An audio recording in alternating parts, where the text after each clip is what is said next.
Hey guys, if you follow me on Instagram, then this is the color from the poll that you guys took part of for which was going to be my next upload to YouTube.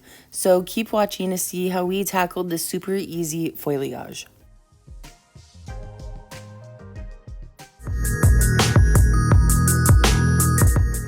You guys can follow me over on Instagram at Christy@thecottage.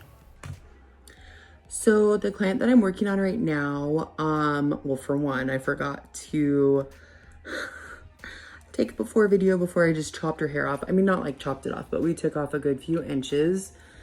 And I've done a video of her before, so you've probably seen something similar to the service that we're doing today. We're just gonna kind of retouch her foliage.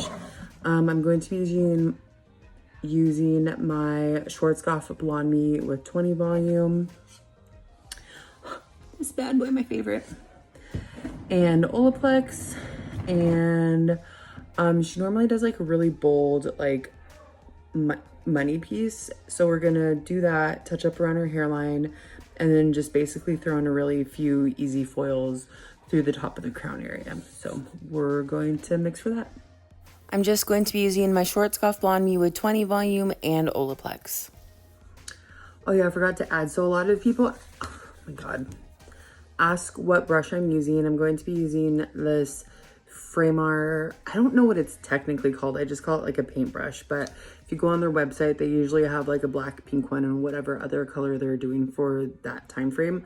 But I love these. I like using this versus just like a regular applicator brush because I feel like the bleach piles on really nicely and I'm able to get a better application versus like having to work so hard with a regular brush trying to like get the bleach on to the hair. So that's where I get my brushes at. Here's my client before, and I wish I would have gotten an actual before, but we had just chopped off about 5 inches at this point. To start her service, she always likes to have her hairline foils really tight up to her scalp. So I always go through and do my hairline foils, and she likes to be really, really bright and bold. So we're probably going to do like 3 or 4 weaves really tight on the sides with just really minimal subsections, but it's still a really fine weave, so it blends really nicely. And it's not going to be like too heavy of a grow out.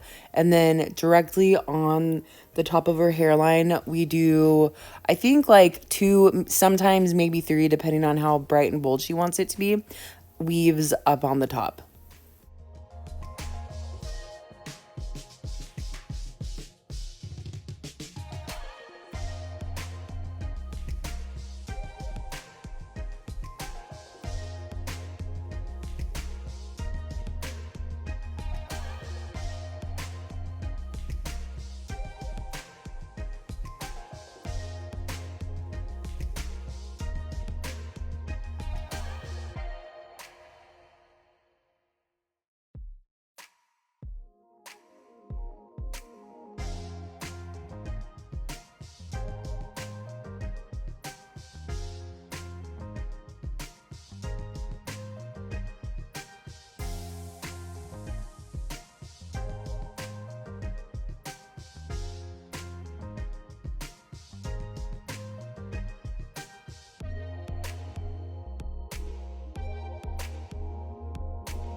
Here you can see a little bit better how thin and fine of a section we're taking.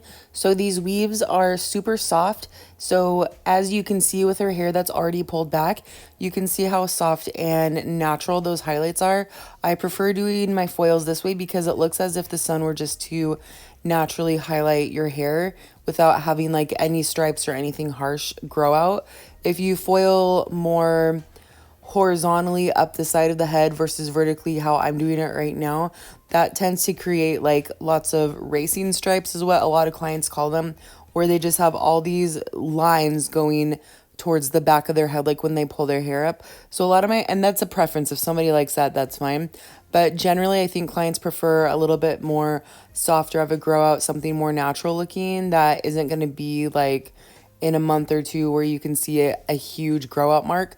So foiling this way is really nice because they can come back like months later and you can see here that her grow out still looks really soft and natural and nothing too heavy of a line of demarcation.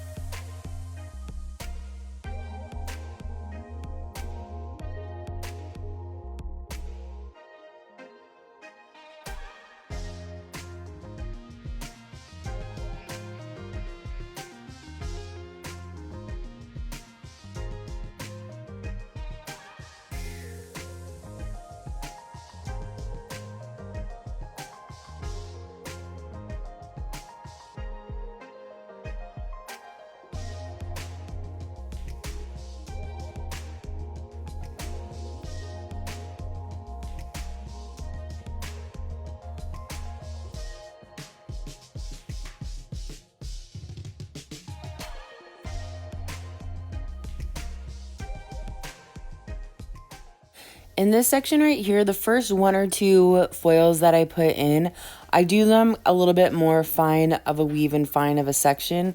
And then the following foils after that, I'll go through with a little bit heavier of a weave to get a little bit more definition.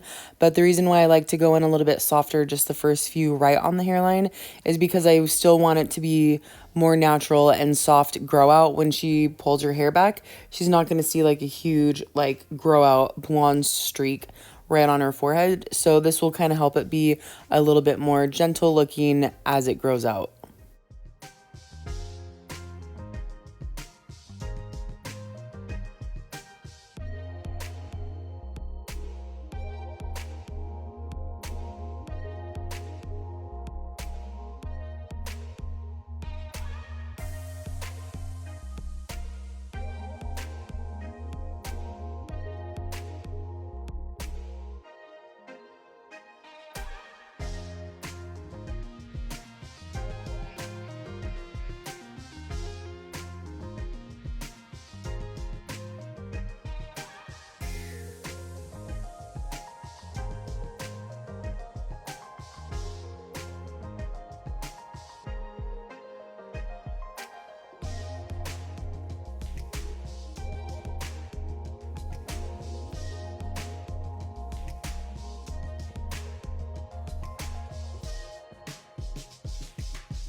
So you can see here as I'm combing through her hair how really soft and subtle her grow out is. She really doesn't ever have too harsh of a grow out line or anything. So I'm going to take where she parts her hair and just flip that directly over because I kind of want everything to be more of a veil underneath her natural hair.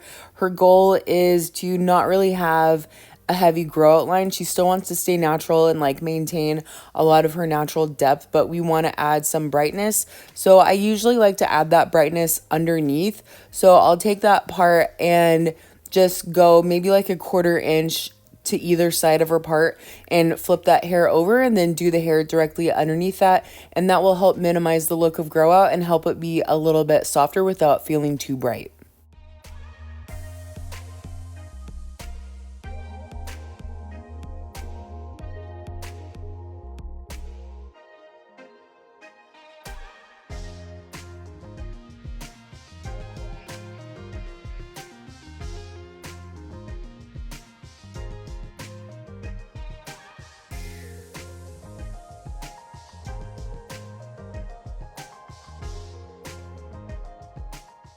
Another thing, because it's summertime and she wants to go a little bit brighter for summer, normally when I would do her hair, I would do a little bit more fine sections, fine weaves of a baby light to back comb, which will help blend the hair and everything. But because she wants to be a little bit brighter, I am doing a little bit thicker of a weave and a little bit thicker of a section. So that will really help determine what kind of brightness your client has. If they want something extremely subtle, like as if the sun were to just naturally highlight their hair, then just take like some baby light slices or weaves if you want to, and back comb it, and you can take it all the way up to the root. That back comb is going to help kind of give it a little bit of a natural root shadow, a little bit of a softer cushion, and that will be really soft and subtle, and your client will be really happy with that. But that's only for somebody that really wants a super subtle natural like blonde. If somebody wants brighter blonde, see how that section is a little bit more thick and defined pieces? I usually don't do that big of a weave or big of a chunkier section, but because I know she wants to go a little bit brighter, I'm kind of okay with doing a little bit heavier of sections of her hair. So all of that kind of determines on the outcome of the color. If your client wants to have a little bit more brightness and a little bit more bold pops of blonde, then you can definitely do thicker sections and like chunkier weaves if they want more dimension in the hair.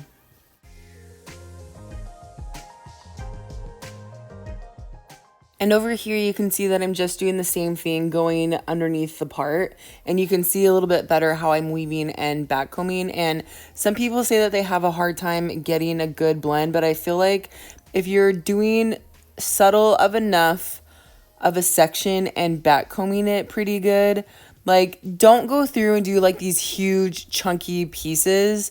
Like sometimes you have to do a few foils back to back if somebody wants like really high impact blonde, but I wouldn't ever do like the biggest chunkiest pieces because that will be harder to blend out. But if you do a few foils back to back of a softer weave or whatever, that will give you brighter blonde, but it will also help you get the best blend possible. So you can see here that I'm not really taking too thick of sections, but they are a little bit higher like impact of blonde that she'll be seeing. I'm back combing it, which is going to soften it at the root and help get a really nice blonde. And then I'm back combing it too. And that again also is going to help soften the line and kind of help it blend a little bit better. So if you take diagonal sections, that helps. If you take like a zigzag parting and back comb it, that helps get a really good blend too. So you kind of just have to play with the hair and do what works best for you and figure out what's the best way that you can get a good blend. Like you can see that her sections that I'm taking are kind of on an angle, so that kind of helps diminish any potential lines that there might be. Sometimes I feel like if you just go straight across, then that can look a little bit more harsh and it's easier to see the lines, where if you kind of do your application at an angle, then the hair kind of falls a little bit more naturally and everything appears to be a little bit more subtle.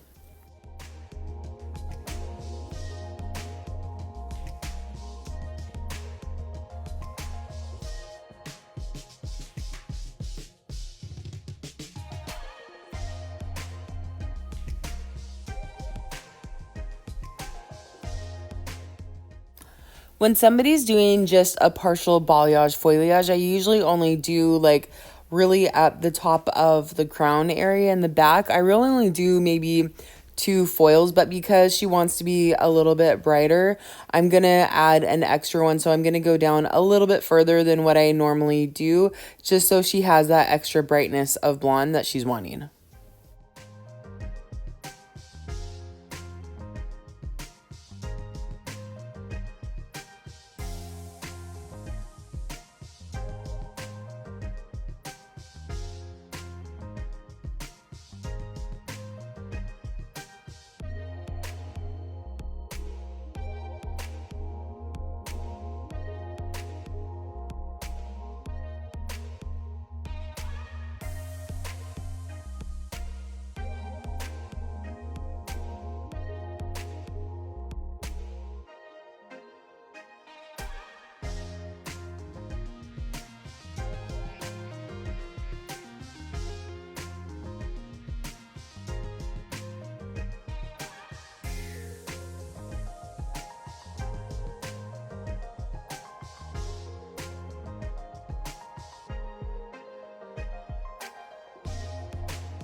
For this top section right here, I like to let the hair lay exactly how it falls and then do my sectioning and pick up my weave from there. I don't want to take like a section directly across and then weave it, because depending on how their cowlick falls, some of the blonde might contain all in like one spot, and then they don't have like a nice even distribution of blonde. So I like to just on this very, very top one, grab it just how it's falling and then make sure that everything's falling even from there. And we normally don't do this, but so any of that blonde that you see through the ends is just because we've done our hair a handful of times, and it's always usually pretty soft and subtle. So that's kind of the nice thing about balayage, is that over time it kind of gradually gets a little bit brighter. But because she does want to be more blonde for summer, I'm going to go through and paint some of these dropout sections, but I'm not going to overdo it because, again, she does like her natural color and she doesn't ever feel like she wants to be too bright, just really nice and subtle. So I'm really just going to go through and do maybe like 4 sections of this, and I feel like that's enough to like tip somebody's ends out, because if you do too much, then they're like too bright, too blonde. There's not enough dimension going through the hair. So I feel like just taking these key points and just grabbing a few little pieces and painting those just gives the right amount of blonde.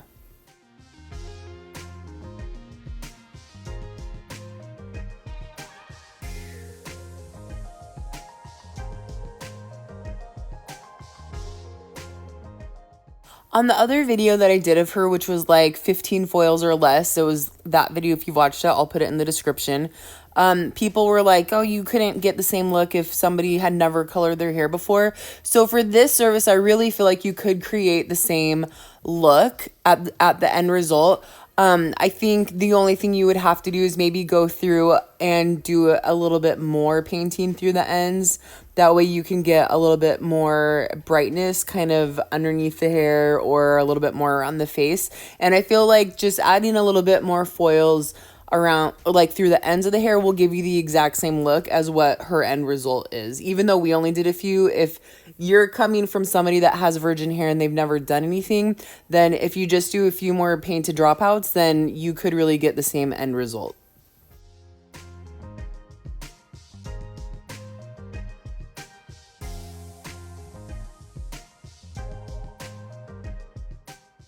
All right, so now we're going to go through and check her ends. I know that all the foils up closer to her scalp are processing really good, but sometimes there's not enough heat through these ends. You kind of have to check and reapply if you need to. So that's what we are doing. And now that she's done processing, she probably sat for maybe like 30 minutes or something. Short scuff gets really good lift, and it doesn't ever take like a whole bunch of time. So she really only ever has to sit for maybe like 30 minutes or so. We're going to pull these foils out and then get to toning.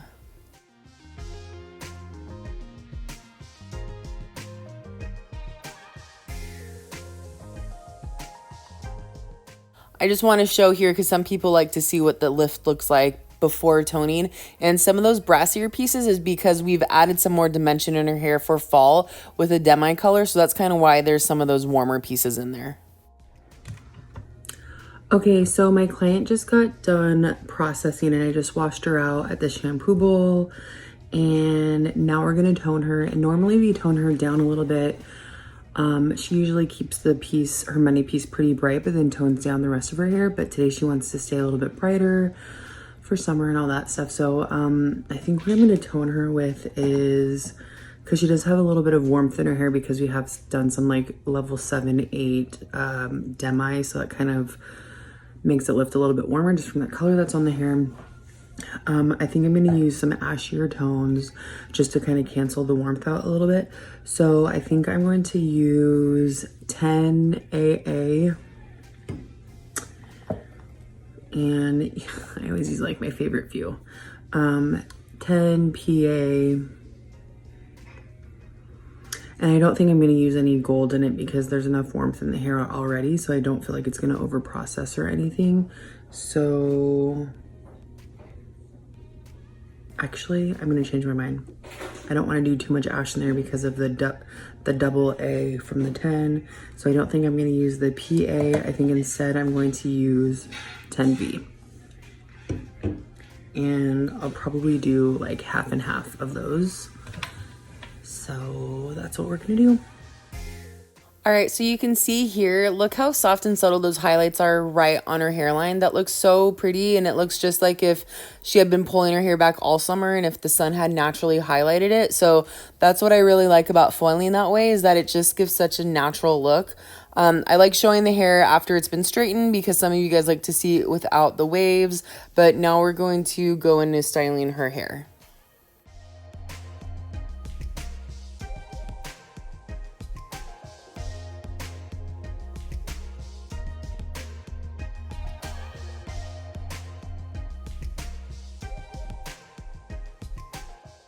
Also, I didn't mention it, but I let the toner sit for roughly 10 minutes.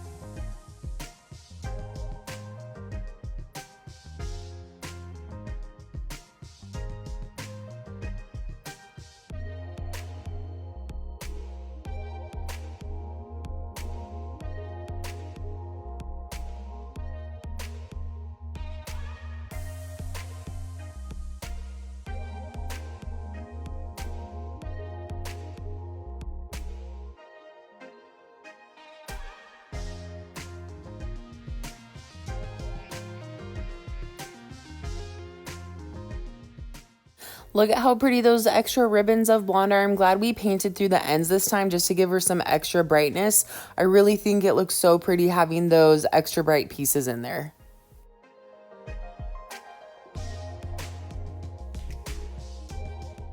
So right here especially, you can see even though we did heavier pieces of blonde, it still blends really nicely into her roots, and she's not ever gonna have a super heavy line of grow out. I feel like if I would have gone directly at the very top of her part of her where her roots are and not do that top veil of her natural, then I do feel like it would be a heavier grow out. But because we did that section and had that top part fall on like over her blonde, it blends really, really good. So here's her before again. Remember, we ended up chopping off quite a bit.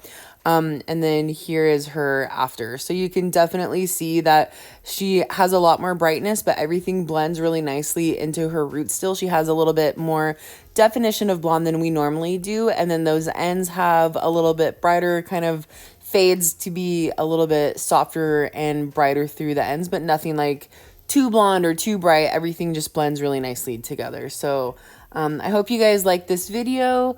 Don't forget to like and subscribe, please. That means a lot to me. And I hope you learned something. And I will see you guys next time. Bye.